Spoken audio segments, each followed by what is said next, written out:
আসসালামু আলাইকুম। আমি ডক্টর মোহাম্মদ ফেকাউল ইসলাম, শিশুরোগ বিশেষজ্ঞ। আজ যে গুরুত্বপূর্ণ বিষয়টা নিয়ে কথা বলবো তা হলো কিছু প্রচলিত ভ্রান্ত ধারণা। 1 নম্বরে আসি। অনেক মা বাবা বা গুরুজনরা ভাবেন যে বাচ্চার দাঁত বেরোলে পাতলা পায়খানা হয়। এটাও অনেক সময় বলতে শোনা যায় যে চোরা দাঁত বেরিয়েছে এবং চোরা দাঁত বেরোনোর পরে সেটা বসিয়ে দিয়েছে ও পায়খানা ভালো হয়ে গেছে। কোনোটাই সঠিক নয়, এটার বিজ্ঞানসম্মত কোনো বেসিস নেই।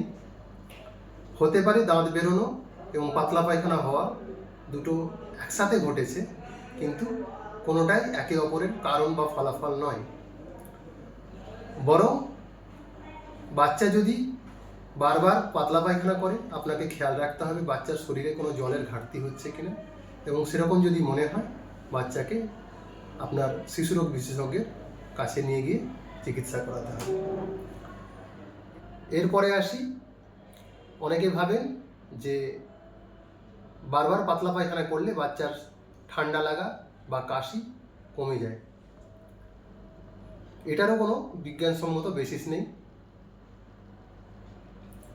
বেশিরভাগ ক্ষেত্রে দেখা যায় যে ভাইরাল ইনফেকশনের ফলে বাচ্চার ঠান্ডা লাগা, পাতলা পায়খানা দুটো একসাথে হয়। কিছু ক্ষেত্রে ঠান্ডা লাগার জন্য অ্যান্টিবায়োটিক খায় বাচ্চারা, সেক্ষেত্রে সেই অ্যান্টিবায়োটিক রিলেটেড একটা পাতলা পায়খানা হতে পারে, অথবা এটা অন্য কোনো সিরিয়াস ইনফেকশনের একটা পার্ট হতে পারে। কারণ আমরা অনেক সময় দেখি যে বাচ্চা প্রচণ্ড কাশি বা প্রচণ্ড শ্বাসকষ্ট নিয়ে এসছে, তার সাথে প্রচণ্ড পাতলা পায়খানাও করছে। তাহলে এটা যদি সত্য হতো, সেক্ষেত্রে বাচ্চার এই যে এত পাতলা পায়খানা করছে, তাহলে ঠান্ডাটা এত বাড়তো না বা কাশিটা এত হতো না। তাহলে এটা সঠিক ধারণা নয়। বরং এসব ক্ষেত্রে আপনি আপনার শিশুরোগ বিশেষজ্ঞের পরামর্শ নিয়ে বাচ্চাকে সঠিক চিকিৎসা দিতে চেষ্টা করবেন। আশা করি এই ভিডিওর মাধ্যমে আপনারা উপকৃত হবেন। এই ভিডিওটি যদি ভালো লাগে বেশি বেশি করে শেয়ার করবেন। আজকের মতো এখানে শেষ করছি। খোদা হাফেজ।